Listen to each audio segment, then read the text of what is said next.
Kemudian juga yang perlu diingat yaitu pembentukan vitamin D. Ya, ginjal juga membentuk vitamin D, ya, yang nanti akan berhubungan dengan paratiroid hormon. Jadi kalau misalnya tidak orang dengan gagal fungsi ginjal yang sudah kronis, sering juga terjadi osteomalacia ya pada saat kasus tertentu karena tidak terbentuknya vitamin D yang baik sehingga absorpsi dari kalsium juga terganggu. Next slide. Nah, ini secara etiologi dibagi 4 sebenarnya penyebab batu saluran kemih. Kenapa dikatakan renal stone disease? Karena memang batu sebagian besar 90% lebih itu terbentuknya di ginjal. Nah, dari ginjal itu mungkin ada yang turun ke ureter, ya, menyebabkan obstruksi atau bahkan akhirnya turun ke kandung kemih. Jadi 90% lebih kasus batu itu terbentuknya di ginjal. Nah, itu bisa disebabkan macam-macam. Misalnya kalau pada anak kecil terutama itu ada terjadi abnormalitas metabolisme ya. Mungkin hipoksaluria, oksalatnya meningkat, kalsium meningkat, ya. Kemudian asam uratnya meningkat. Kemudian ada lagi karena kelainan abnormal dari anatomi, maka anatomi dari saluran kemih. Ya, bisa disebabkan mungkin terjadinya kinking atau struktur pada ureter, ya, bisa karena genetik atau karena kongenital atau karena infeksi yang menyebabkan terjadinya bendungan sehingga terbentuknya batu, atau misalnya pada pasien dengan BPH prostat, ya, terjadinya kelainan anatomis pembesaran prostat sehingga terjadi bendungan dan akhirnya ada terjadi urin sisa, itu akan bisa menyebabkan terbentuknya batu. Infeksi pada batu-batu tertentu misalnya disebabkan oleh infeksi, biasanya pada pasien-pasien dengan batu Staghorn, ya, batu cetak ginjal. Nah, itu sering disebabkan oleh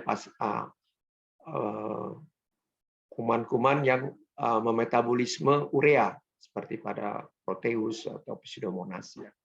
Yang keempat, idiopatik. Jadi tidak ada faktor risiko sama sekali. Dia tidak punya riwayat DM, tidak punya riwayat asam urat tinggi, tidak punya faktor risiko dari genetik. Secara kalau kita imaging saluran kencingnya dalam posisi yang kondisi yang baik, ya idiopatik ini juga bisa terjadi. Jadi tidak tahu penyebabnya pastinya. Oke, next slide. Kenapa batu ini menjadi masalah di Indonesia? Salah satu penyebab tersering nomor 2 kalau tidak salah penyebab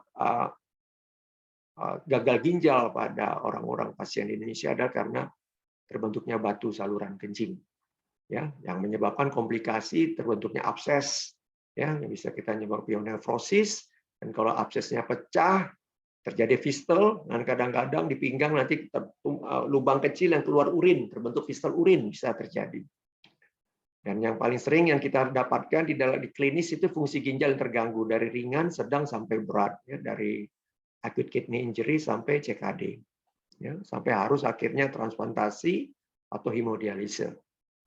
Yang juga yang sering komplikasi batu saluran kemih itu ya terjadi struktur ureter. Jadi hati-hati pada pasien-pasien yang pernah katakan, dok, saya pernah buang air kecil keluar batu.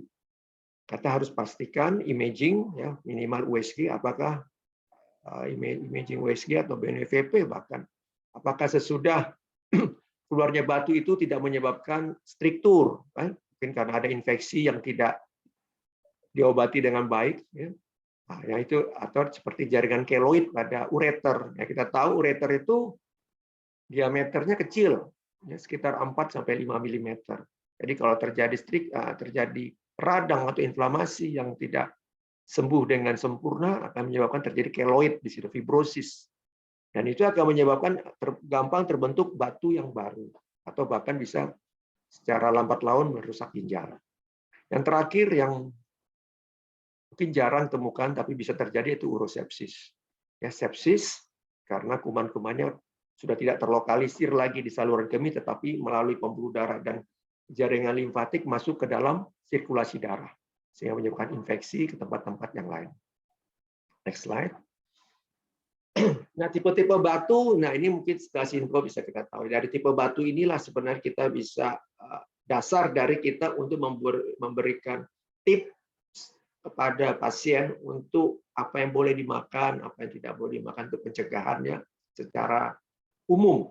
Ya, karena kita tahu karena batu saluran kencing itu sering berulang. Ya.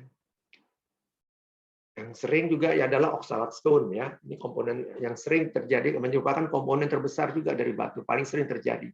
Jadi biasanya kalsium oksalat. Nah, itu yang paling sering terjadi batu, ya, komponen batu yang paling sering terdapat pada batu saluran kemih. Ya, misalnya kalau komponen oksalat itu sering pada minuman, makanan, Coca-Cola, Coke, ya, teh, mungkin coklat, bir, kopi, atau sayur-sayuran yang hijau. Nah, ini mungkin bisa kita coba untuk pencegahannya, ya kita mengurangi makanan tersebut. Kemudian batu sistin, ini biasa kelainan pada anak-anak atau orang dewasa dari kelainan autosom. Ini agak ribet ini ya, sistin stone ini. Kemudian sering lagi di Indonesia pada umumnya batu-batu cetak biasanya, batu-batu cetak ginjal, batu yang besar yang masuk ke dalam pielum dan kaliksnya itu adalah infection stone struvite. Ya, disebabkan bakteri urea spreading organism. Ya. Atau juga pada pasien-pasien, jangan lupa dengan pemasangan kateter lama pada pasien-pasien stroke misalnya, atau pasien-pasien yang di ICU yang harus memasang kateter lama, itu sering terjadi infeksi, dan infeksinya itu bisa menyebabkan bentuknya batu. Ya, makanya pada pasien hemorrhagic bladder bisa juga terjadi. Komponen terpenting juga pada hampir seluruh kasus batu yang kita tidak boleh lupa adalah kalsium. Ya, kalsium.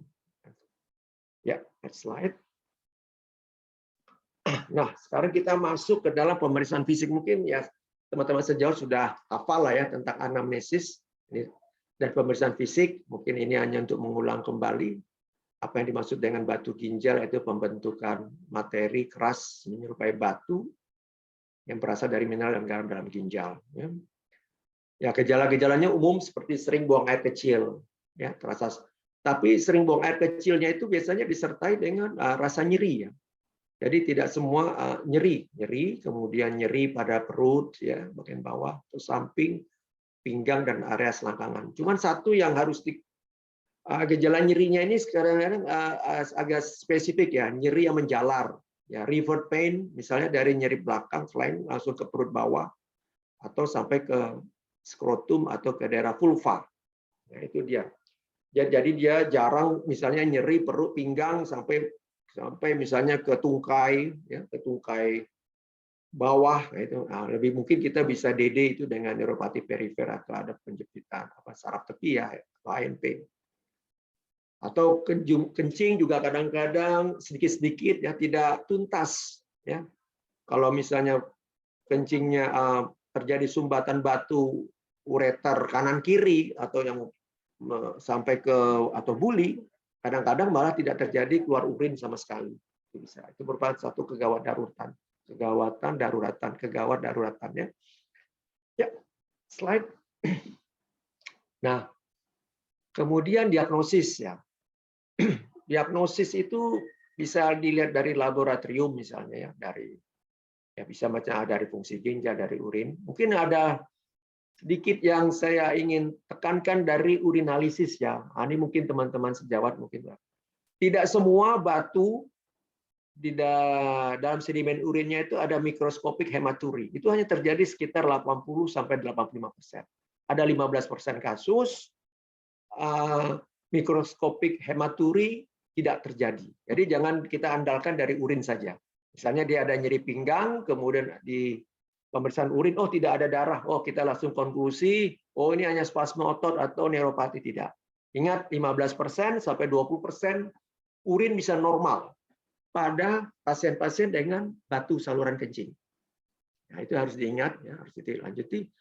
Kemudian tentu yang terakhir, yang untuk memastikan apakah itu batu, lalu ukurannya berapa, lalu fungsi ginjalnya masih bagus atau tidak, lokasinya di mana, tentu adalah imaging studies. Ya. Yang dari yang paling nanti bisa lebih detail lagi nanti oleh Dr. Amel, ya, dari bagian radiologi akan menjelaskan. Saya secara hanya sekelas info saja. Mungkin yang paling gampang di poliklinik kita kerjakan USG, ya. Kemudian foto BNO, plain abdominal radiografi, ya, biasanya untuk bisa kita lihat untuk batu-batu yang radio opak. Kemudian mungkin kalau di tempat teman sejawat belum ada CT scan, mungkin yang biasa kita lakukan BNO IVP. Ya. Tetapi Ini yang penting bagi saya adalah apa keuntungan dan kerugian dari pemeriksaan ini ya, secara jelas biar tahu.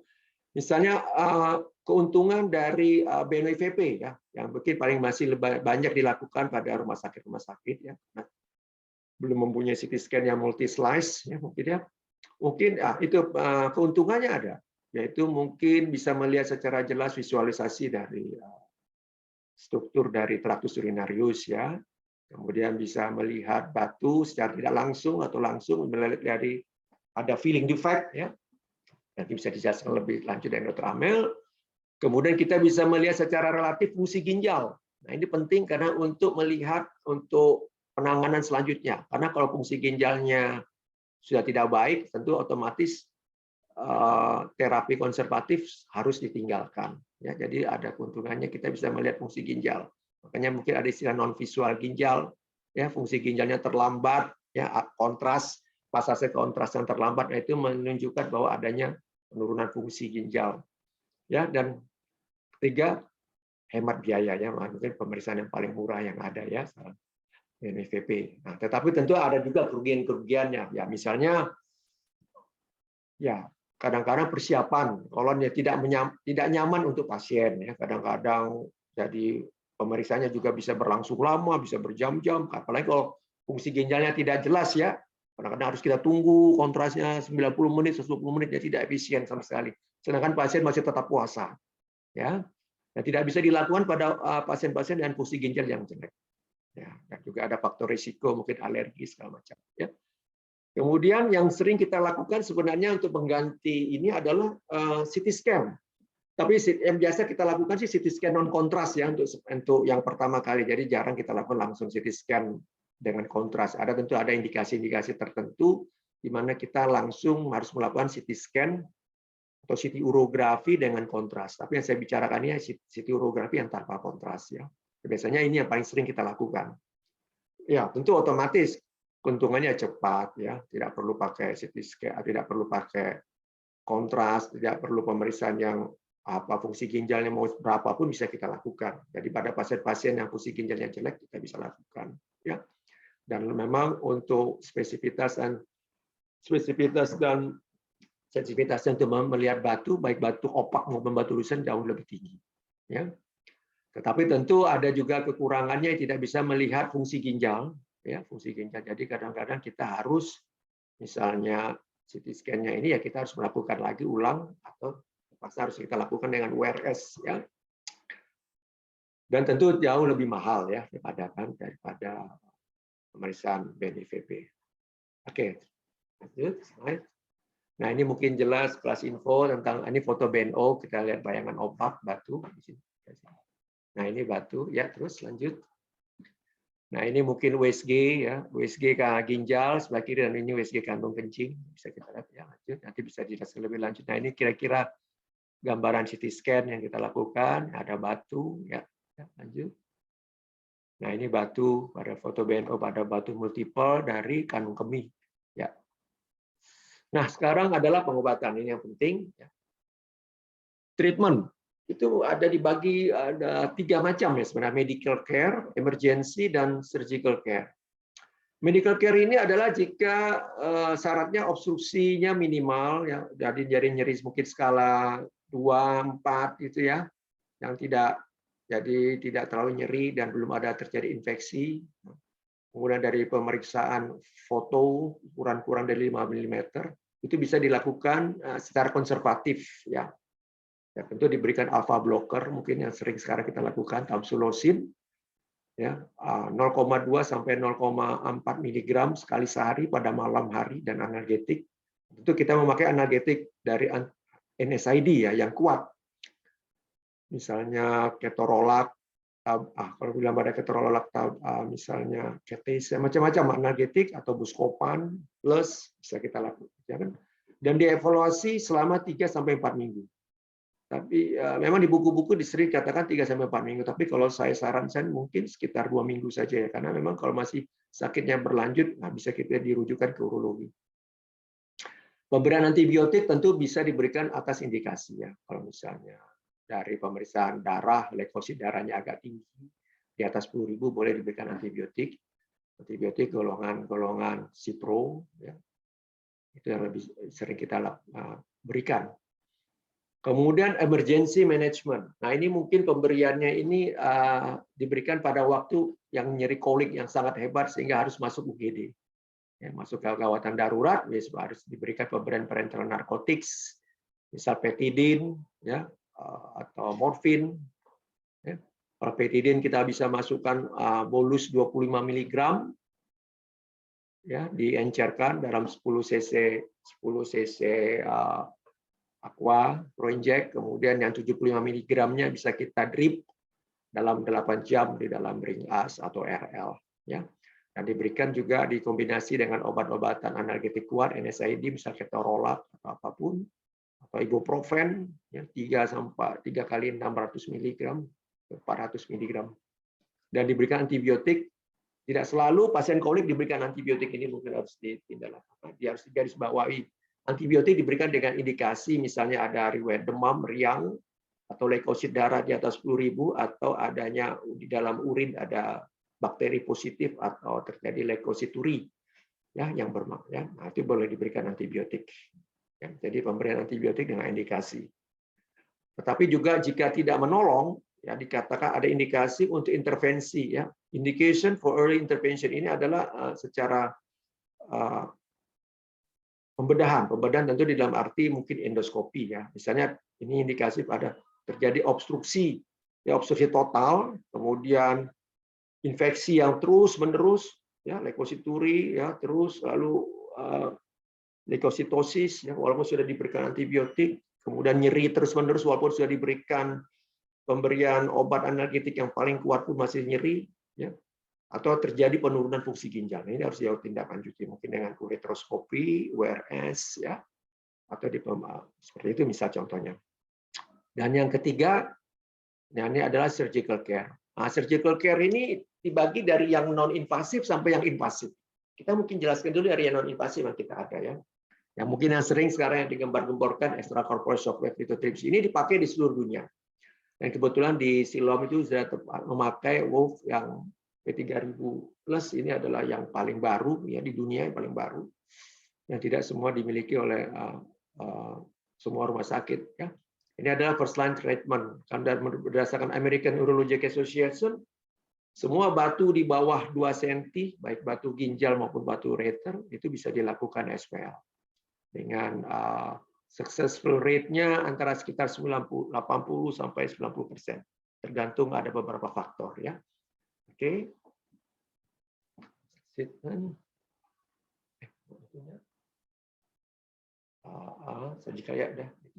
Ya.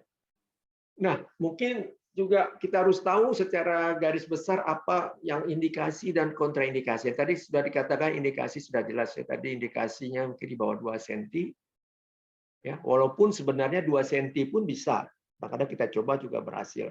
Karena keberhasilan itu bukan hanya masalah besarnya, bukan hanya saja dari besarnya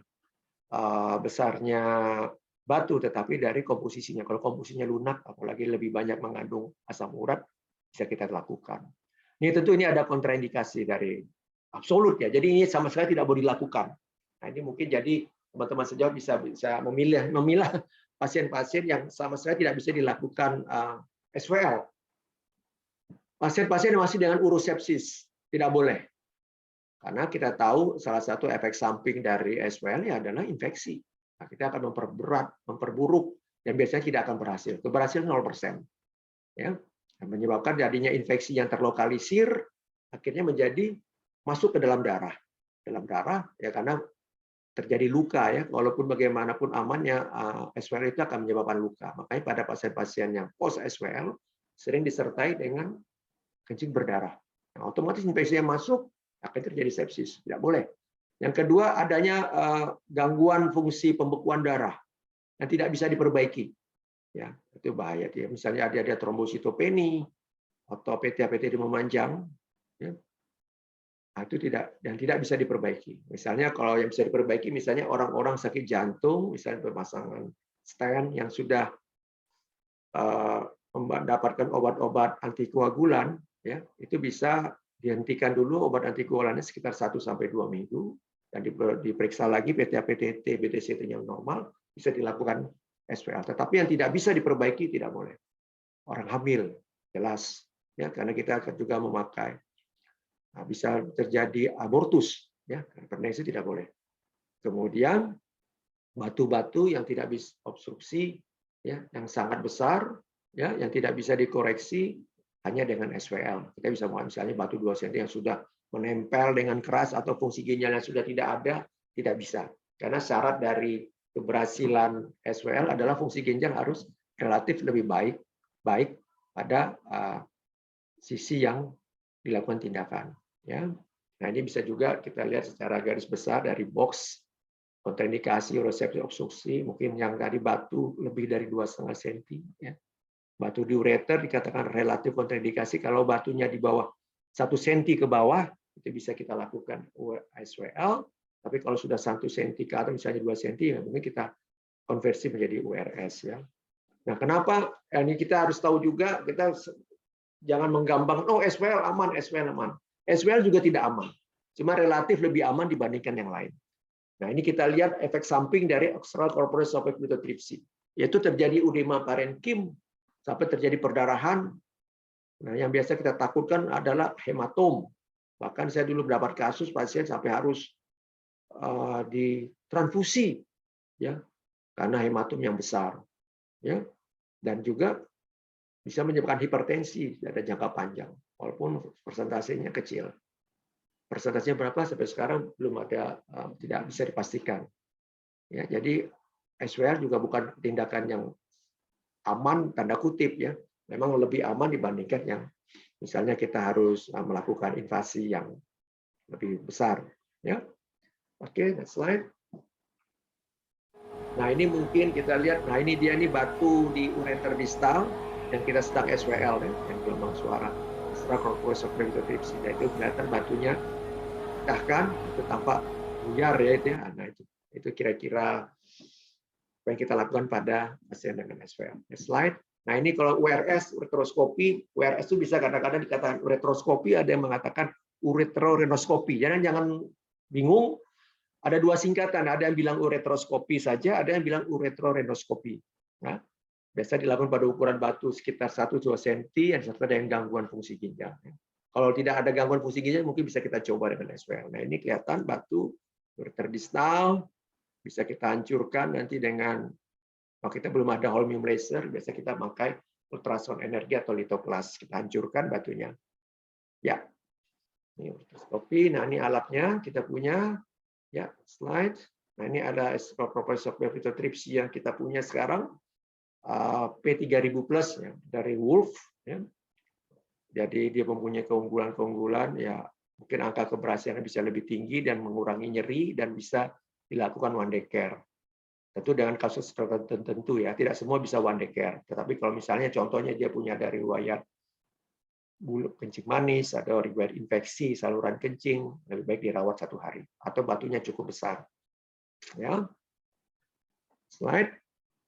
Nah, ini mungkin yang ketiga, ada percutaneous nephrolithotomy atau PCNL. Ya, ini indikasinya secara umum adalah batu-batu yang menyebabkan infeksi, obstruksi pada ginjal, yang batunya besar, ya, mungkin di atas 2,5-3 cm, ya, atau batu-batu pada kalix inferior bawah yang besar, misalnya, karena kita tahu kalau batu kalix inferior di sini, kalau dilakukan SWL, ya batunya biasanya karena suka numpuk saja, nggak bisa keluar. Nah, itu bisa kita keluarkan dengan percutaneous PCNL. Ya. Nah, ini prinsip dasarnya, ya, dibuat lubang sekitar 1 cm di flank, kemudian dimasukkan seatnya, dan kita bisa hancurkan batunya. Tentu pasiennya dengan pembiusan. Ya. Nah, selanjutnya. Ya. Nah, yang sering dari pencegahan, ini yang bisa kita lakukan juga di klinik. Ya. Nah, ingat ini, recurrence rate-nya bisa 50% dalam 5 tahun, atau bahkan 70% dalam 10 tahun. Dengan catatan dengan mungkin dia ada riwayat keluarga, ingat keluarga, dan mungkin dia riwayat batu yang lebih dari 1 tipe. Dan mungkin onsetnya dia mulai dari usia muda. Jadi mungkin ada kelainan metabolisme juga, ya. Jadi harus diperiksa nanti para tiroid hormon atau gangguan hormon segala macam. Dan adanya batu sisa sesudah terapi. Makanya kalau pasien dengan batu tidak boleh ada sisa. Apapun caranya harus bisa kita keluarkan karena akan menyebabkan rekurensi dalam 50% dalam 5 tahun. Ya. Nah, pencegahan kedua yaitu caranya ya kita menghindari intake, misalnya garam dikurangi, protein, kalsium, oksalat yang berlebihan. Bukan berarti tidak boleh ya, tapi dikurangi. Ya. Makanan jeroan, segala macam seperti yang tadi saya jelaskan. Dan minum yang cukup. Minum yang cukup ini kalau dari awam kan dibilang 2 liter. Yang sebenarnya penting itu bagi kita kalau dari klinisi adalah produksi urin 2 liter urin per 24 jam. Gitu. Jadi dia bagaimana caranya pasiennya minum, dia bisa memproduksi 2 liter urin per 24 jam. Itu yang jauh lebih penting. Jadi jumlah urinnya. Ya, tentu secara awam susah kita kerjakan, ya kita bilang aja 2 liter per hari. Ya. Kita asumsi dia minumnya 2 liter atau 2,5 liter, ya dia kencingnya 2 literan lah gitu ya. Tapi asal kita tahu secara klinisi itu 2 liter urin ya per 24 jam. Dan jangan lupa juga kita lakukan exercise. Dengan hal-hal seperti ini bisa memotong mengurangi recurrence rate sekitar 60%. Kalau dilakukan dengan disiplin. Itu secara statistik. Ya, sudah slide. Ya, ini mungkin secara oleh-oleh ya ini pencegahan ya. Ya, ada golden rules yang awasi tekanan darahnya secara hidup sehat ya, mempertahankan darah keluarga tetap fit. Ini tidak hanya berlaku pada fungsi ginjal atau terbentuknya batu, ini adalah hidup sehat ya, secara umum ya, menjaga asupan cairan, saya tidak merokok, jangan minum obat secara berlebihan. Ini pesan-pesan dari kita, periksa ginjal jika Anda memiliki lebih dari 1 faktor risiko. Itu yang penting mungkin. Dan saya ini ginjal Anda minum air putih minimal 8-10 gelas per hari. Ya, demikian presentasi dari saya. Terima kasih. Ya, terima kasih untuk pemaparannya dari Dr. Paulus, spesialis urologi. Sangat bermanfaat sekali dan banyak sekali pengetahuan-pengetahuan yang kita refresh, dari mulai faktor-faktor yang menyebabkan batu ginjal, kemudian bagaimana komplikasi dari batu ginjal itu sendiri, kemudian bagaimana kita melakukan pemeriksaan fisik dan diagnostik, dan juga terapi-terapinya. Mungkin selanjutnya kita sudah banyak sekali juga pertanyaan-pertanyaan untuk Dr. Paulus. Kita tampung dulu pertanyaannya. Mungkin kita lanjutkan dulu ke pembicara kita selanjutnya, yang tidak kalah menarik juga, Dr. Amelia Putri, spesialis radiologi, yang akan memaparkan tentang bagaimana sih peran radiologi di batu saluran kemih ini. Untuk waktu dan tempatnya, saya persilahkan Dr. Amelia, spesialis radiologi. Selamat siang, terima kasih Dr. Paulus, Dr. Ayu, dan juga dokter-dokter sekalian pada hari ini sudah memberikan saya waktu dan kesempatan untuk membawakan peran radiologi pada batu saluran kemih. Apakah slide saya sudah terlihat?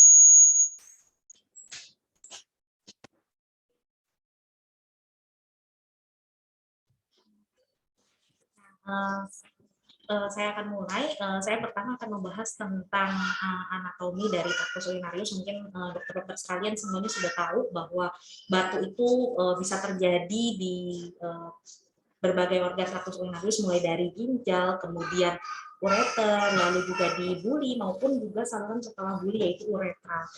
Nah, secara garis besar prevalensi terjadinya urolithiasis ini seperti yang sudah disebutkan bahwa memang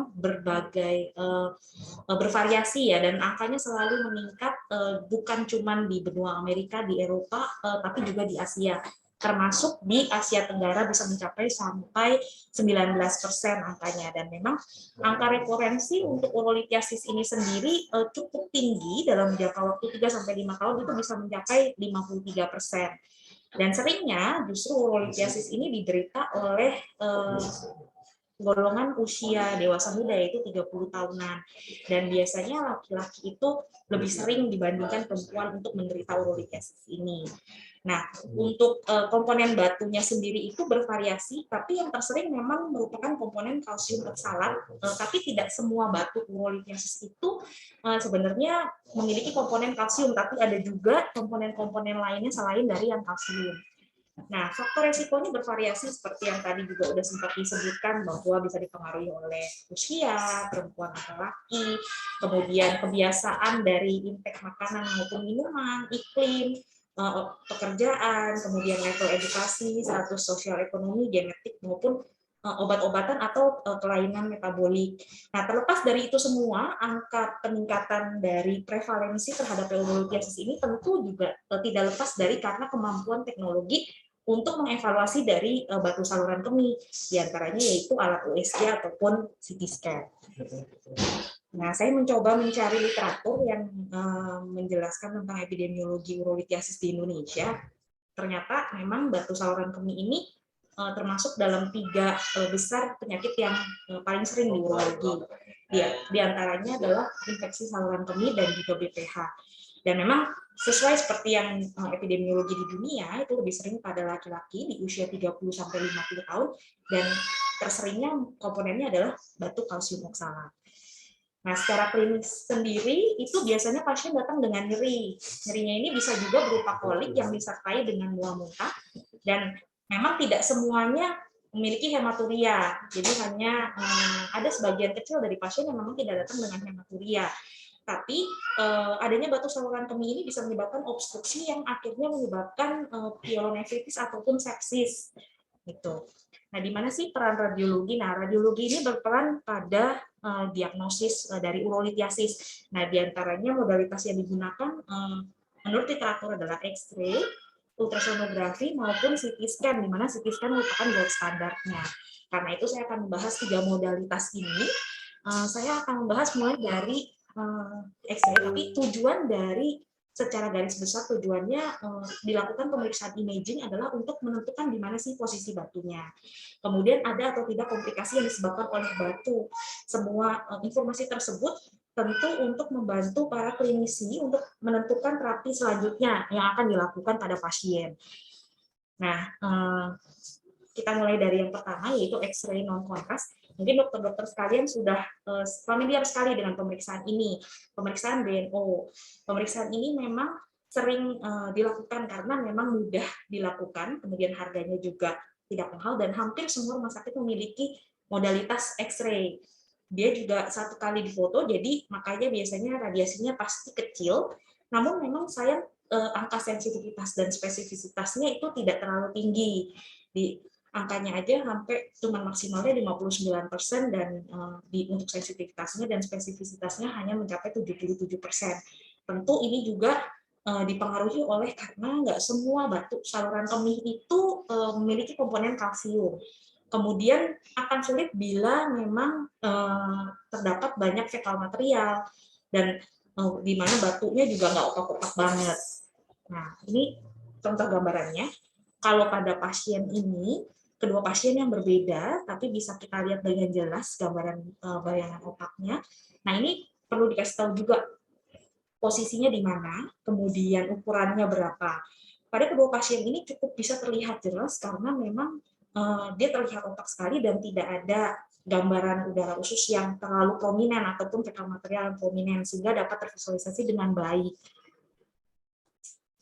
Nah, kita akan masuk ke BNO-IVP. Nah, saat-saat ini memang BNO-IVP udah banyak digantikan ya dengan CT scan urografi. Namun, kalau IVP sendiri sebenarnya memiliki sensitivitas dan juga spesifisitas yang lebih baik tentunya dibandingkan hanya BNO saja. Tentu lebih banyak informasi yang dapat diberikan pada pemeriksaan IVP. Pada tempat-tempat yang tidak memiliki CT scan, maka BNO-IVP ini akan sangat membantu, terutama untuk mengevaluasi adanya obstruksi pada kasus-kasus akut. Nah, memang pemeriksaannya seperti yang sudah disebutkan bahwa akan difoto beberapa kali, tentu radiasinya akan lebih banyak dan butuh persiapan. Pasien itu biasanya kurang nyaman karena harus diberikan obat urus-urus agar tidak banyak gambaran udara usus ataupun fekal material yang akan menutupi gambaran tractus urinarius. Nah, dan butuh fungsi ginjal yang baik. Kita akan periksa dulu apakah kreatininnya itu cukup baik supaya bisa dilakukan pemeriksaan dengan menggunakan kontras ini. Nah, ini adalah salah satu contoh pasien yang kita bisa lihat ada bayangan opak di rongga pelvis di sebelah kanan. Ketika dilakukan IVP pada menit 15 terlihat bahwa yang sebelah kiri, sistem profesionalis yang sebelah kiri itu fungsinya sudah terlihat baik, gitu ya. Tapi pada menit ke-15 pada pasien ini, untuk yang sisi sebelah kanan ternyata tetap tidak adanya ekspresi dari ginjal yang sebelah kanan. Nah, gambaran ini menunjukkan bahwa sudah terjadinya obstruksi dan itu perlu untuk dikasih tahu apakah sudah terjadi delay function atau malah memang tidak non-function sama sekali akibat dari obstruksi tersebut. Nah, ini contoh lain, cuman batunya ada di sisi sebelah kiri. Nah, terlihat bahkan sampai di foto terakhir, walaupun sudah ditunggu, tetap nggak ada fungsi ekspresi dari pasien tersebut untuk yang sisi sebelah kiri. Nah, ini penting banget untuk dikasih tahu apakah ada terjadi gangguan dari fungsi ekspresi ginjal yang sebelah terkena. Nah, itu akan menentukan juga apa tata laksana yang akan dipilih oleh dokter urolognya. Nah, kadang-kadang pada pemeriksaan IVP bisa juga ditemukan adanya kelainan lain. Contohnya pada pasien-pasien yang ada di gambar ini. Nah, ternyata ada gambaran walaupun multiple klasifikasi yang ditemukan di proyeksi traktus urinarius, tapi itu merupakan klasifikasi dari TB. TB tersebut juga bisa menyebabkan adanya struktur baik itu di kaliks ataupun di ureter yang tentunya akan meningkatkan risiko untuk terjadinya batu di saluran kemih, entah itu di ureter maupun di ginjal itu sendiri. Nah, ini gambar contoh lain bahwa TB itu juga bisa menyebabkan klasifikasi dari sistem saluran kemih, dan kalau misalnya ada temuan tersebut, kita bisa menginfokan juga pada pemeriksaan IVP apakah akibat dari klasifikasi tersebut bisa menyebabkan gangguan dari fungsi ginjal ataupun ginjal itu sendiri. Nah, temuan lain yang bisa ditemukan adanya deformitas dari ginjal. Contohnya pada kasus ini ada horseshoe kidney atau fusi dari inferior kedua ginjal di tengah. Nah, adanya gambaran horseshoe kidney dapat menyebabkan risiko untuk terjadinya batu saluran kemih ataupun struktur dari ureter. Nah, itu yang dapat menyebabkan timbulnya endapan dari uret dan akhirnya menyebabkan batu. Gambaran lain yang bisa juga ditemukan adalah kinking ureter, di mana ureter bisa saja tertekuk gitu ya mungkin bahasanya. Nah, itu bisa menyebabkan hidronefrosis ataupun kolik sebenarnya pada pasien. Contohnya pada pasien ini, pada foto BNO-nya tidak ditemukan adanya bayangan otak.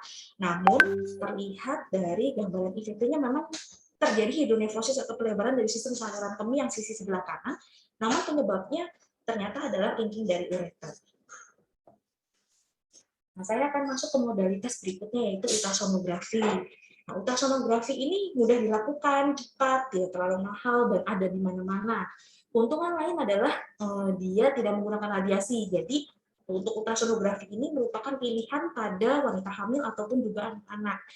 Sayangnya, sensitivitas dan spesifisitasnya itu bervariasi tergantung dari di mana posisi batu, lokasinya di mana, dan juga tergantung operatornya. Dikatakan menurut literatur, bila batu yang ukurannya kurang dari 3 mm, maka kemungkinan untuk tidak terlihatnya itu cukup besar, sekitar 75%. Dan kalau dibandingkan dengan banyaknya modalitas CT urografi yang saat ini sering dilakukan, maka sensitivitasnya itu terlalu kecil, cuma 24% untuk bisa mengidentifikasi batu. Nah, lalu apa sih yang perlu diketahui kalau misalnya dari pemeriksaan ultrasonografi? Kita bisa mengevaluasi bagaimana bentuk ginjalnya, apakah mengalami pembesaran atau tidak, deformitas atau tidak, kemudian apakah ada lesi hiperechoic dengan posterior acoustic shadow, ukurannya berapa. Nah, itu adalah informasi yang perlu dilaporkan. Juga apakah batu tersebut memberikan efek terjadinya obstruksi, adanya hidronefrosis atau tidak. Pada kasus-kasus tertentu yang di mana batu itu ternyata sudah masuk ke dalam ureter, bila ureternya itu batunya ada di ureter proksimal, bisa saja tervisualisasi selama udara usus itu tidak terlalu banyak. Kita bisa melihat adanya batu di ureter proksimal. Tapi kalau misalnya batu itu adanya di ureter bagian tengah, itu akan sangat sulit sekali, terutama bila udara ususnya cukup prominent. Ini adalah contoh lain batu yang terlihat di UVJ atau perbatasan antara buli dengan ureter. Itu Bisa juga kita evaluasi dengan ultrasonografi atau juga pada uretra pada pria. Nah, itu bisa juga tervisualisasi lewat ultrasonografi. Kita akan masuk ke modalitas berikutnya, yaitu CT scan. Nah, CT scan urografi ini merupakan gold standar ya untuk saat ini untuk mengevaluasi adanya batu dengan angka yang sangat tinggi dengan sensitivitas dan spesifitasnya 95-100%. Pemeriksaan ini seperti yang sudah dibilang juga sebelumnya cepat, mudah sekali untuk dilakukan karena berlangsung cepat tanpa persiapan. Tapi memang dia harganya lebih mahal dan nggak semua rumah sakit memiliki modalitas ini. Tentu kalau misalnya dilihat dari segi radiasi, dia akan lebih banyak radiasi yang terkena dibandingkan hanya melakukan pemeriksaan IVP. Nah, untuk saat ini memang CT scan sudah menjadi lini pertama dalam kasus akut pada batu saluran kemih. Nah, yang perlu dievaluasi dari pemeriksaan ini diantaranya adalah ukuran batunya di mana, ukurannya berapa, batunya ada di mana, lalu secara keseluruhan gambaran ginjalnya ataupun tempat di sekitaran batu itu berada itu bagaimana. Nah, yang perlu diinfokan lagi adalah densitas dari batu. Nah, itu penting juga untuk diketahui dan juga bagaimana kondisi di sekitar dari organ-organ lain di luar dari traktus urinarius, karena tentu organ-organ lain juga bisa memberikan gejala yang sama, yaitu nyeri. Lalu pada CT scan urografi yang menggunakan kontras itu memang dimintakan pada kasus-kasus tertentu, biasanya bila memang akan dilakukan prosedural sehingga dibutuhkan informasi tambahan.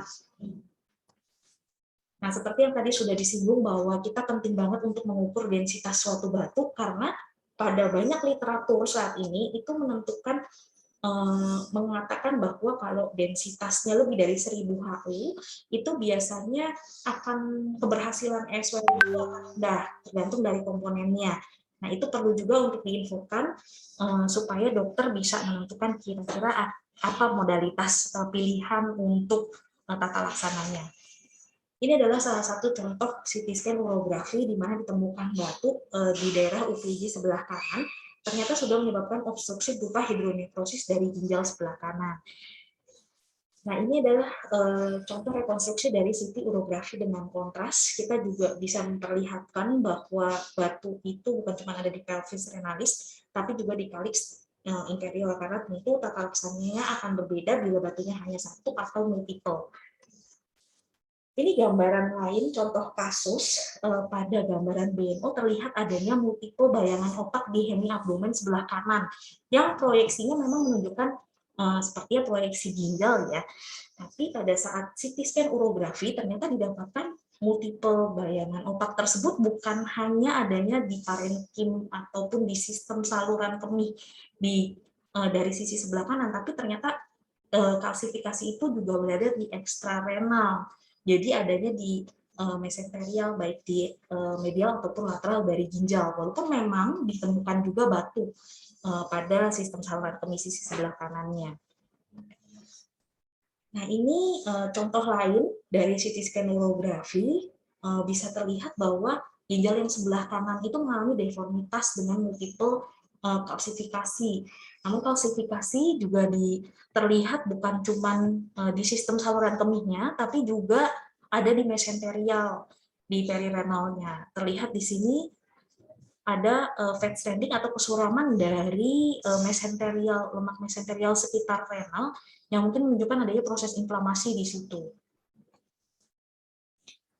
Ini adalah contoh kasus lain di mana ditemukan adanya batu di ureter sebelah kiri yang menyebabkan obstruksi. Terlihat di sini bahwa terjadi hidronefrosis dan hidroureter dari ginjal sebelah kiri, namun tidak terjadi gangguan fungsi. Kebetulan pada pasien ini dilakukan dengan kontras, jadi bisa terlihat bahwa fungsi ginjalnya walaupun terjadi obstruksi itu cukup baik, hanya menyebabkan hidronefrosis dan hidroureter saja. Nah, seperti yang tadi disebutkan bahwa bukan hanya ginjal yang terkena saja atau lokasi yang terkena, tapi kita juga bisa mengevaluasi struktur lain, diantaranya ada multiple lesi di sini di ginjal sebelah kanan yang merupakan kista. Nah, ini adalah contoh pasien lain. Pada pasien ini ditemukan adanya batu di ureter yang memang sudah terpasang stent ya. Itu terlihat di sini ada batu di ureternya dan terlihat di sini ada beberapa kalsifikasi yang terkesannya di proyeksi ginjal, namun pada CT scan juga bisa terlihat bahwa itu merupakan kalsifikasi dari kista. Terlihat di gambaran ini bahwa ada multiple kista dari ginjal sebelah kiri, dan ternyata ada salah satu kista yang memang memiliki kalsifikasi multiple. Pasien yang sama, seperti yang tadi di gambar sebelah, ternyata ditemukan kelainan lain, yaitu kandung kencingnya ternyata masuk melalui defek di regio inguinal. Jadi ini ada hernia juga di regio inguinal, yang mana ketika sebagian dari buli itu masuk ke dalam inguinal, ada multiple batu di dalam bulinya. Nah, ini juga informasi yang penting sekali untuk diinformasikan kepada klinisi urologi, karena tentu tata laksananya akan berbeda bila ternyata pasien memang ternyata memiliki hernia inguinal yang dimana yang masuk adalah buli. Pasien yang sama ini juga ternyata bukan cuma memiliki hernia inguinal, tapi juga ada hernia di regio umbilikal, di mana sebagian ususnya dan mesenterial fatnya masuk ke dalam sana. Nah, ini perlu juga untuk diinformasikan kepada urolognya. Ini contoh kasus lain, di mana pada pasien ini bisa terlihat bahwa ukuran ginjalnya sangat besar dengan korteks yang tipis, kemudian ureternya juga melebar, disebabkan karena ada obstruksi akibat batu di ureter. Tapi pada pasien tersebut juga ditemukan batu di uretra posterior. Nah, semua informasi ini penting banget untuk diinformasikan agar dokter urologinya tahu apa yang harus dilakukan pada pasien ini. Nah, informasi lain yang perlu diberikan adalah kalau misalnya pada pasien diputuskan untuk melakukan mungkin nefrostomi, nah itu perlu kita ketahui apakah ada usus-usus di antara lateral dari dinding abdomen menuju ginjal. Nah, ini adalah tabel ringkasan dari modalitas radiologi beserta sensitivitas dan spesifisitasnya. Sebagai kesimpulan, seperti yang kita ketahui, urolithiasis saat ini sering sekali ditemukan pada kasus-kasus di IGD, dan pemilihan modalitas yang akurat tentu akan sangat penting dalam mendiagnosa batu saluran kemih. Walaupun setiap modalitasnya memiliki kekuatan dan keunggulan ataupun kelemahan masing-masing, tapi pemilihan imagingnya itu tentu berdasarkan kecurigaan klinis. Dan CT scan memang merupakan investigasi untuk batu emas untuk mendiagnosa batu saluran kemih. Terima kasih.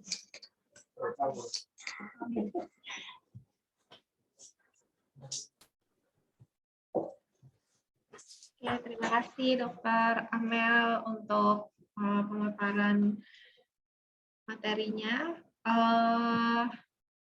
Baik, kita sudah mendengarkan pemaparan dari Dokter Paulus, spesialis urologi, dan Dokter Amel, spesialis radiologi.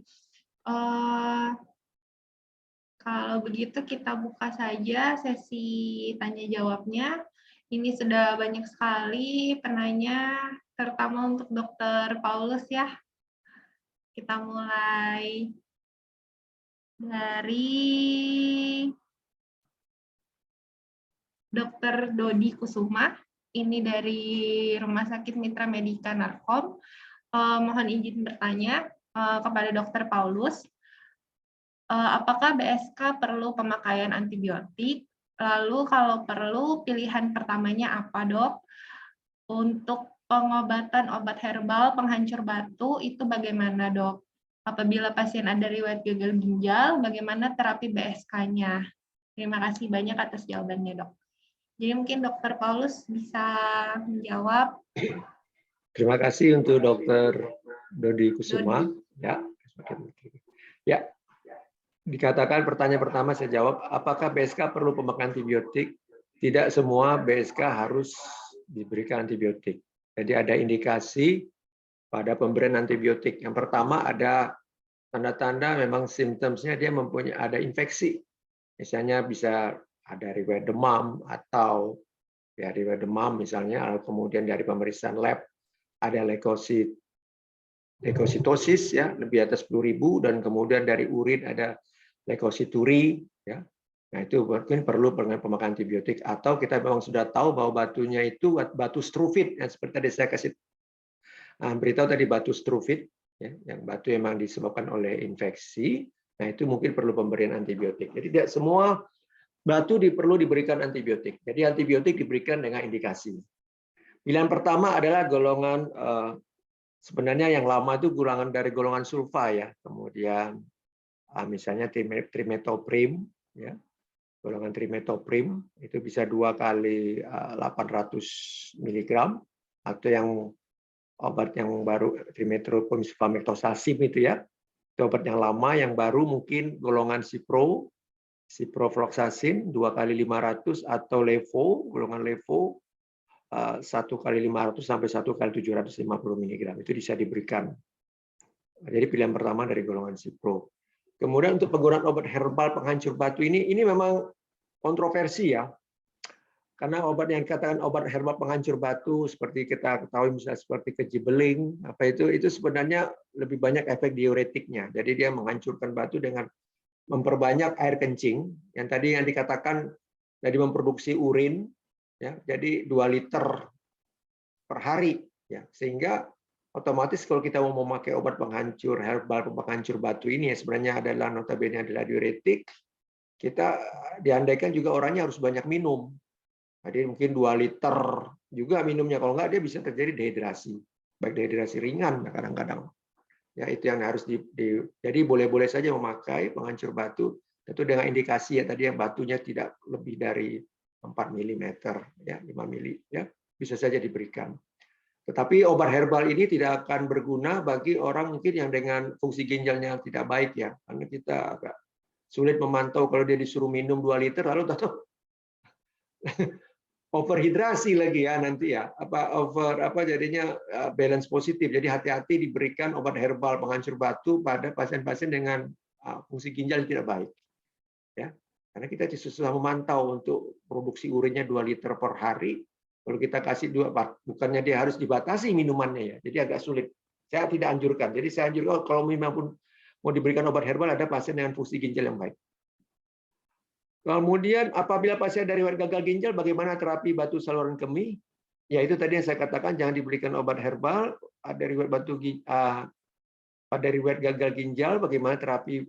Tidak ada perbedaan yang bermakna untuk cara penanganannya, karena ada tergantung kan. Jadi penanganannya itu bisa dari medikamentosa sampai harus surgical. Jadi kita harus lihat ya.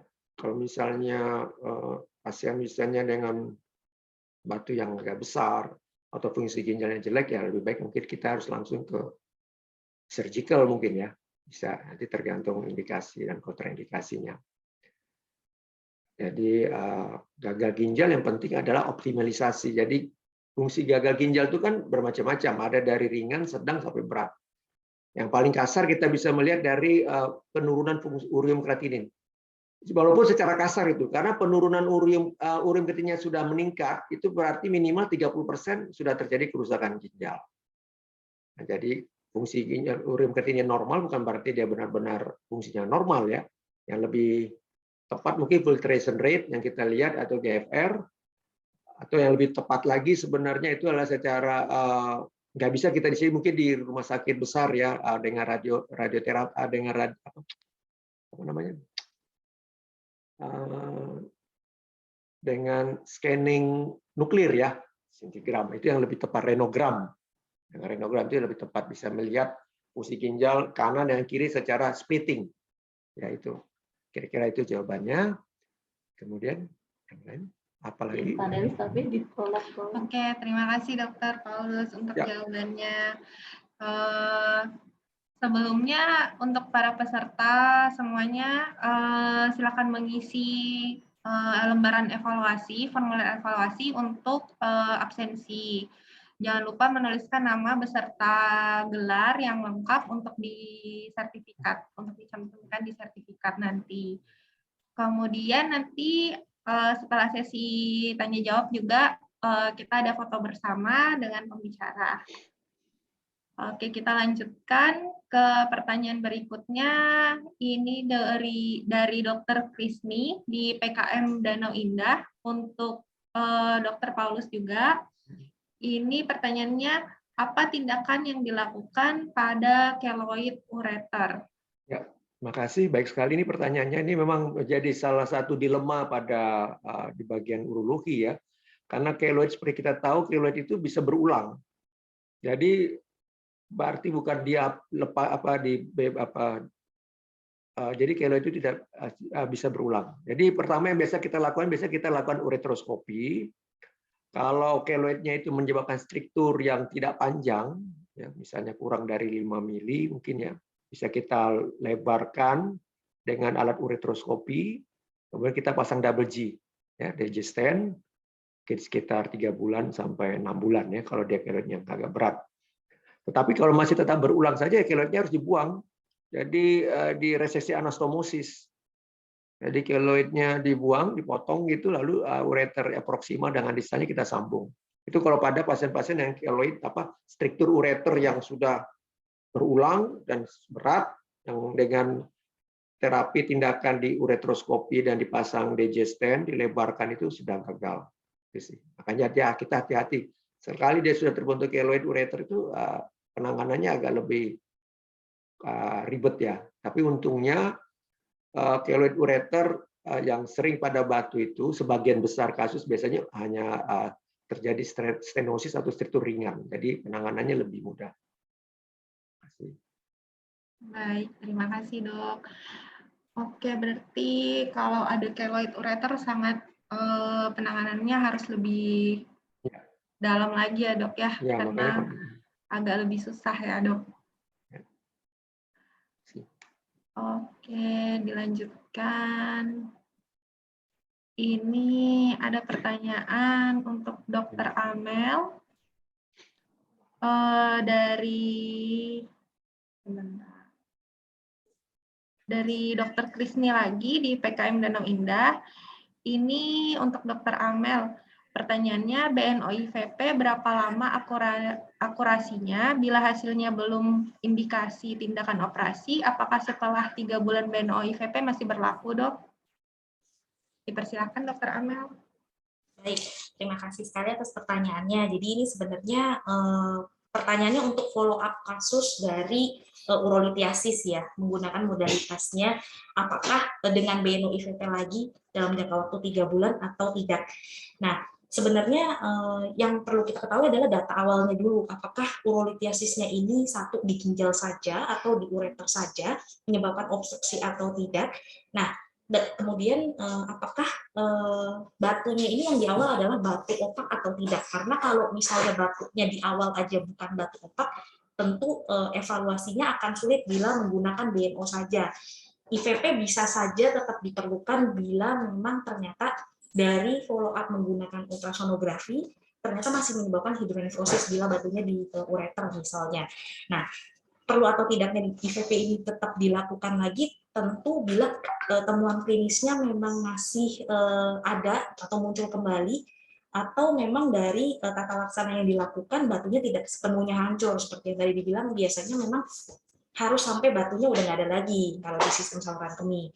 Nah, bisa saja memang IVP ini dilakukan kembali kalau memang pada batu yang ternyata memang tidak bersih seluruhnya gitu. Apakah 3 bulan masih berlaku? Menurut saya bila memang tidak bersih kemudian juga bergejala sebelum 3 bulan bisa saja dilakukan kembali gitu. Tapi biasanya modalitas untuk follow up itu bila memang batu opak biasanya BNO dulu, tidak dilakukan IVP karena persiapan IVP itu kurang nyaman pasiennya gitu, dan fotonya bisa berkali-kali, apalagi bila ditemukan ada gangguan fungsi dari IVP yang pertama gitu. Jadi biasanya akan dipilih modalitas yang lain dulu selain dari IVP. Kemudian juga bisa juga pilihannya bila pada kasus batu yang memang tidak opak itu biasanya follow up-nya pertama menggunakan ultrasonografi dulu gitu. Itu sih kiranya, semoga cukup menjawab.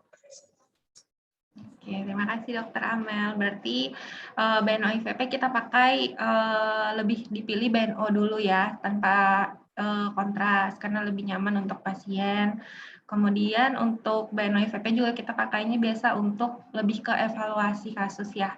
Apakah batunya itu masih ada, harus dilakukan tindakan apa lagi untuk selanjutnya. Gitu. Kemudian kita lanjutkan ke pertanyaan berikutnya. Untuk Dr. Paulus lagi, ini dari Dr. Prayitno dari Rumah Sakit RSUP Kandau Manado. Wah, sampai Manado kita ya. Oke, pertanyaannya, pada pasien dengan multiple batu dengan ukuran berbeda, sebaiknya tata laksana yang diambil kira-kira apa? Apakah bisa dengan obat saja atau harus dengan tindakan seperti SWL atau URS? Jika batu Stockhorn, bagaimana dokter? Terima kasih dok. Kita silakan dokter Paulus. Ya, terima kasih. Kita harus hati-hati dengan batu multiple ya, batu dengan ukuran berbeda, karena kita lebih tahu itu ada stone burden. Jadi kita harus hitung jumlah. Kalau batunya kecil-kecil ya, dan dia mengisi semua kaliks, nah itu kita harus hitung berapa masing-masing kita jumlahkan. Misalnya ukuran 1 5 mili, satunya 3 mili, jadi 8 mili, 7 mili, 8 mili, 10 mili ya, gitu ya. Dan yang kedua yang harus kita batu multiple itu penyebabnya banyak. Hati-hati, kita harus periksa, banyak yang harus kita periksa, misalnya kalsium darah, ya, paratiroid hormon, ya, kadang-kadang juga tergantung paratiroid hormon, ya, paratiroid hormon itu juga bisa menyebabkan hiperkalsemia, yang menyebabkan terjadinya batu. Jadi kita penanganannya lebih kompleks. Mungkin kita harus mengukur jumlah kalsium urin ya 24 jam, salat 24 jam ya. Karena bisa saja bahkan sampai tindakan paratiroidektomi. Jadi paratiroidnya bisa sampai harus dibuang karena sering juga menyebabkan batu. Jadi kalau batu multiple itu kita harus cari penyebab pertamanya kenapa. Ya, yang kedua baru terapinya. Kalau memang batunya besar dan mengisi seluruh itu seperti misalnya Stockhorn gitu ya. Kalau biasanya kombinasi, bisa dengan PCN plus nanti batu sisanya dengan SWL, atau ya langsung dengan open kalau kita misalnya masalah biaya atau masalah kepraktisan ya.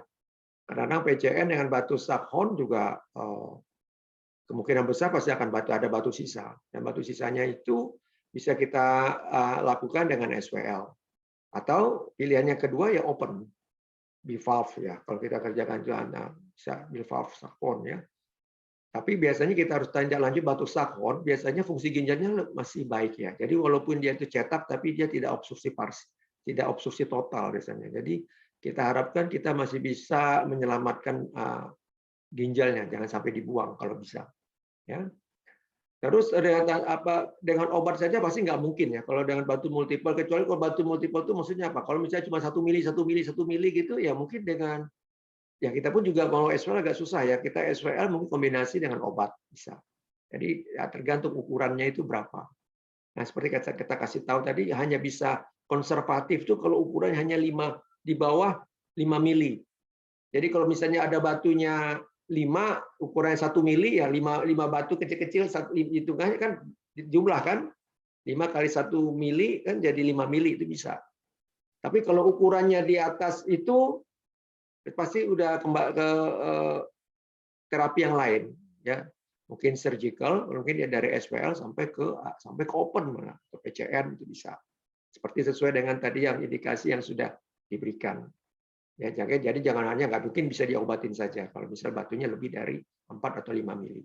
Jadi jangan dilihat dari multi batunya, tapi jumlah diameter batu. Jadi kalau batunya ada 3 misalnya, satu ukurannya 2 mili, satunya ukurannya 2 mili, satunya ukuran 2 mili. Kita bintangnya ya 6 mili artinya, burden stone 6 mili. 6 mili otomatis tidak bisa konservatif kan? Ya otomatis ya kita harus mungkin yang paling gampang ya SPL misalnya.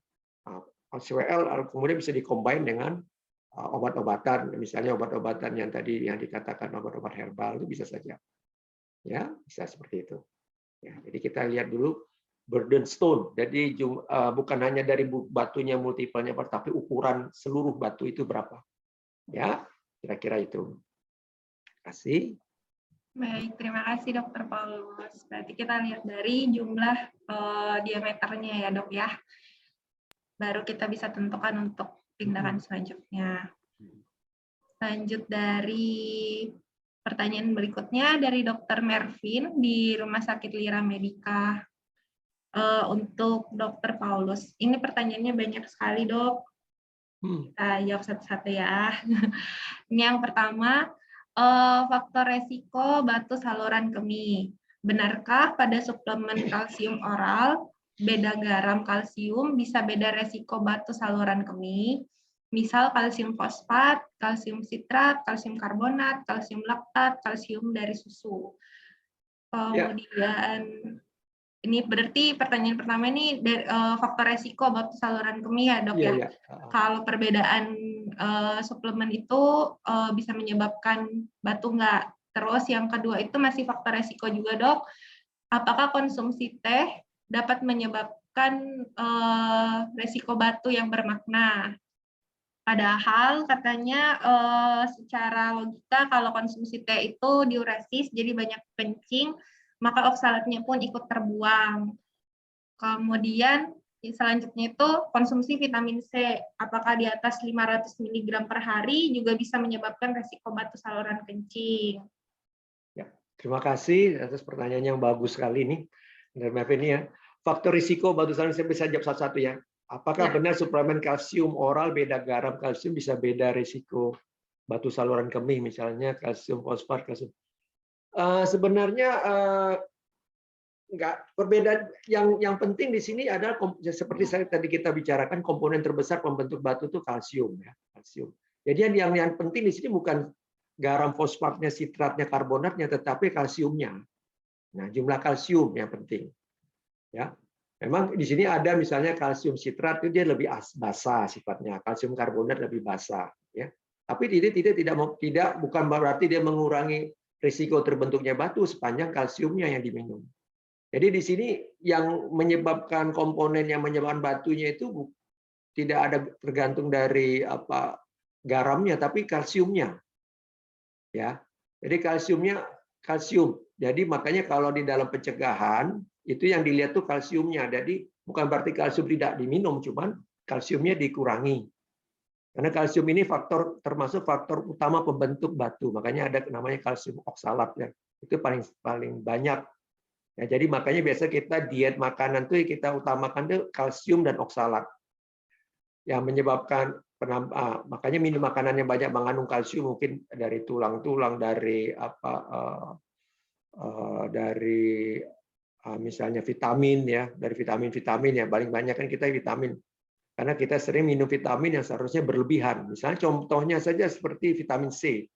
Kebutuhan sehari paling cuma berapa? 50-70 mg. Tapi kita sering minum di atas 500 mg dikatakan di sini. Sedangkan vitamin C ini dalam dosis tinggi, dalam penelitian itu biasanya yang dimaksud dosis tinggi itu 1 gram. 1000 mili itu meningkatkan risiko. Bukan berarti kalau kita minum vitamin C dosis tinggi selalu akan terjadi batu. Meningkatkan risiko 1-2 kali terbentuk risiko batu, karena tadi akan meningkatkan absorpsi dari oksalat. Nah, meningkatkan absorpsi dari oksalat vitamin C. Nah, oksalat itu juga komponen terbanyak yang menyebabkan bentuknya batu ya. Makanya disebut kalsium oksalat gitu ya. Kemudian konsumsi teh juga, sebenarnya teh itu juga banyak mengandung oksalat ya. Yang mengatakan bahwa minum teh itu malah banyak kencing ini juga tidak selalu benar, tidak selalu efek diuretik pada teh itu kecil. Tidak seperti kita kalau minum furosemid gitu ya, kecil. Ya. Sama, malah lebih tinggi mungkin kopi ya, kopi karena dia merangsang saraf. Kalau teh itu tidak terlalu banyak merangsang saraf. Jadi untuk meningkatkan banyak kencing sih kurang ya, tidak terlalu bermakna. Jadi makanya tetapi dia bisa karena dia bahannya itu ada mengandung oksalat, nah tentu itu berbahaya. Tentu kadarnya berapa itu yang penting ya. Bukan berarti kalau kita minum teh lalu pasti ada batu, tapi kita kurangi. Mungkin ada kan yang minum teh, misalnya teman kita ada pagi minum teh, jam 10 minum teh, siang minum teh, sore minum teh, malam minum teh. Nah itu mungkin kita kurangi, jadi mungkin 1 kali sehari. Jadi bukan berarti harus hilang sama sekali, tidak, tapi dikurangi. Ya. Kemudian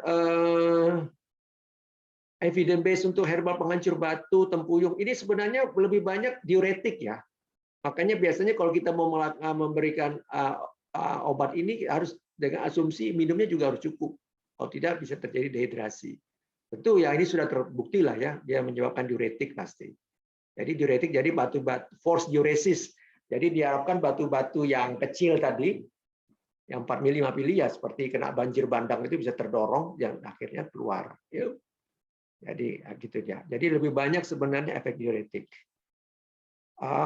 Jika pada pemeriksaan urin rutin pasien temuan kristal urin, misalnya oksalat yang belum menunjukkan klinis, obstruksi karena batu saluran kemih, apa yang harus dilakukan dokter? Kalau dia tidak ada keluhan sama sekali, ditemukan kristal urin asam oksalat, kalau saran saya sih paling tidak bisa dilakukan misalnya USG ya, yang paling gampang ya. Karena kristalnya bisa berdua arti, hanya memang pas habis banyak minum makan yang banyak mengandung oksalat, dia terjadi kristal, atau juga itu serpihan dari ada batu. Ingat, batu kalau masih kecil, ya ada di ginjal, itu tidak ada gejala. 1 mili, 2 mili juga nggak akan ada gejala. Nah, langkah eloknya menurut saya kalau memang ada kristal, walaupun belum ada gejala, belum ada obstruksi, paling gampang USG deh. Kan nggak ada juga biayanya murah dan gampang dan mudah dilakukan. Kalau bisa dari USG tiba-tiba ada batu 2 mili misalnya, 3 mili kan sudah bisa kita berikan obat.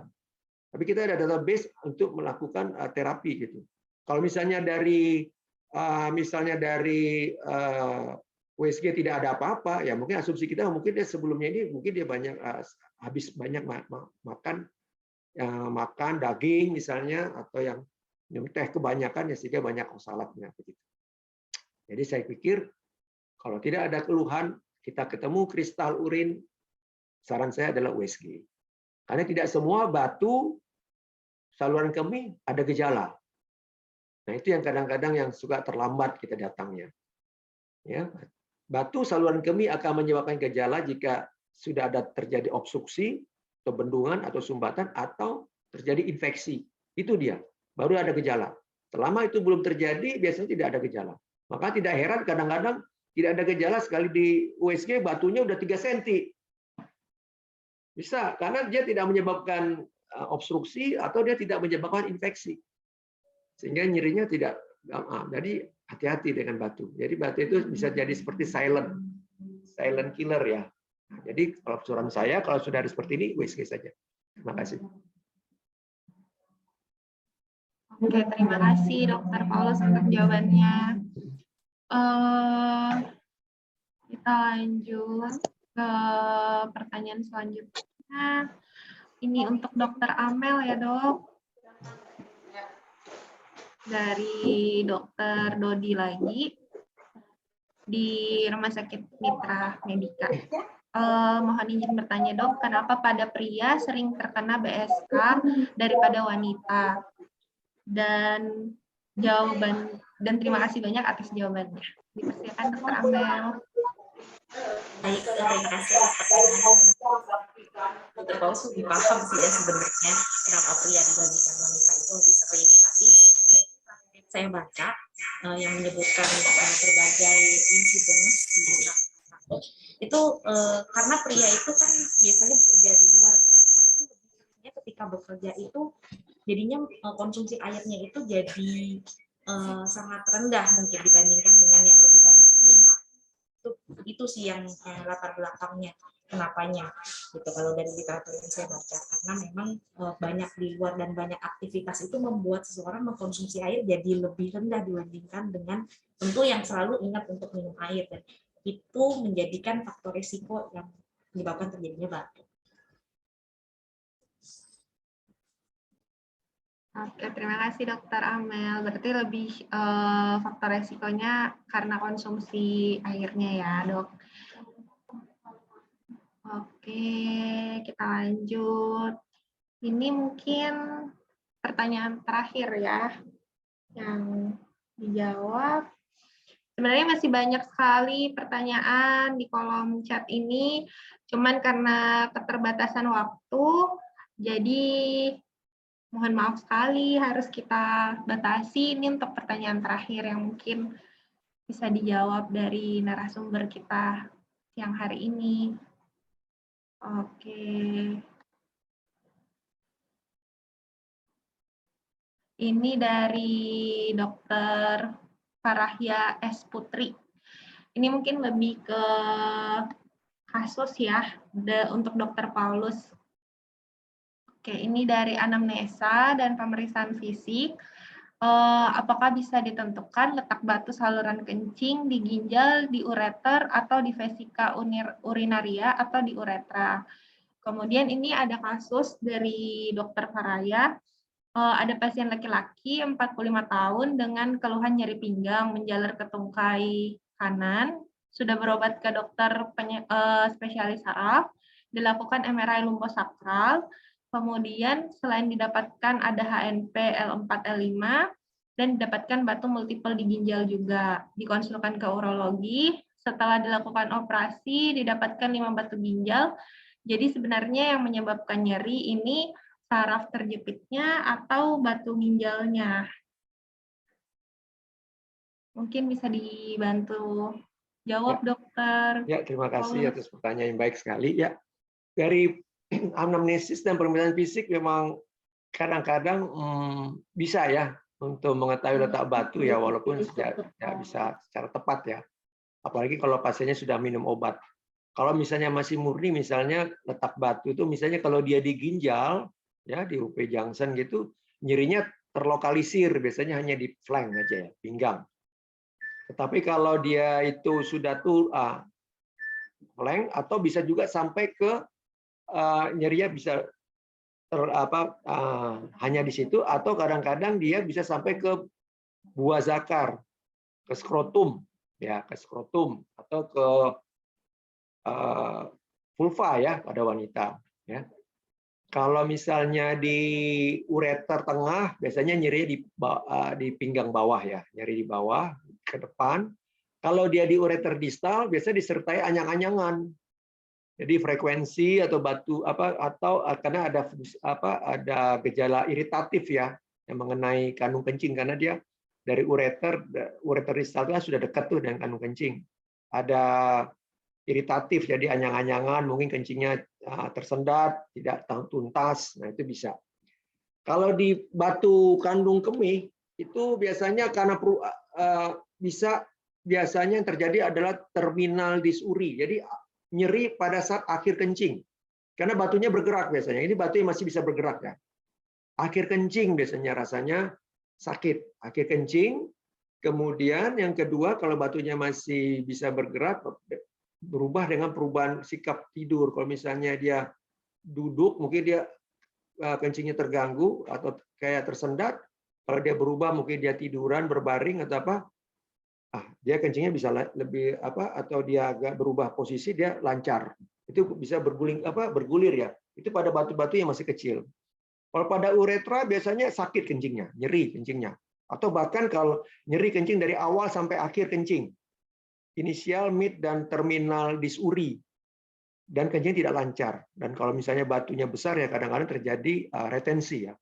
Makanya kalau pada laki-laki retensi urin harus selalu didiagnosa, selain kalau pada usia lanjut BPH bisa terjadi atau karena struktur uretra atau karena batu pada uretra atau pada kandung kemih yang besar.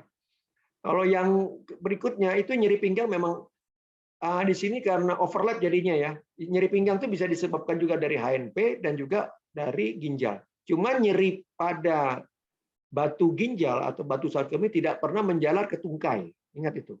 Jadi kalau ada penjalar ke tungkai itu artinya ada iritasi radikuler. Nah, biasanya neuropati apa karena saraf terjepit atau ada neuropati, ada sesuatu. Jadi ingat kalau batu saluran kemih tidak pernah nyeri menjalar sampai ke tungkai. Ya, menjalar sampai ke tungkai. Jadi itu. Jadi mungkin ini jadi overlap, nyerinya dua-duanya bisa. Tapi kalau nyeri ke tungkai itu mungkin disebabkan karena HNP-nya.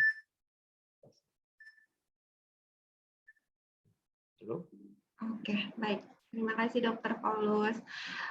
Berarti letak batu bisa dilihat berdasarkan penjalaran nyeri dan jenis nyerinya seperti apa ya, Dok ya. Mungkin ini juga salah satu materi dari Dokter Amel juga ya, pentingnya radiografi di sini. Jadi bisa melihat kondisi sekitar, selain ada batu, bisa lihat organ lain ya. Jadi ketahuan juga ada batu, ada HNP-nya juga. Itu untuk pertanyaan terakhir untuk siang hari ini di webinar kita. kabar menariknya ada hadiah souvenir untuk 3 penanya terbaik. Mungkin Dr. Paulus mau memilih 3 penanya terbaik kita.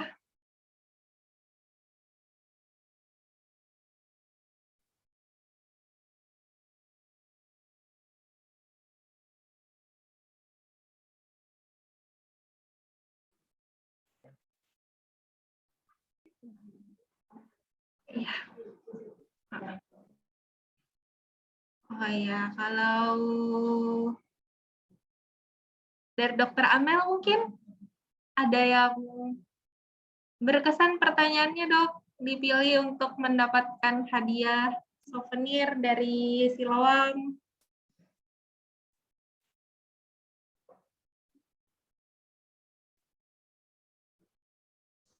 Saya diskusi sama Dokter Paulus sebentar, boleh?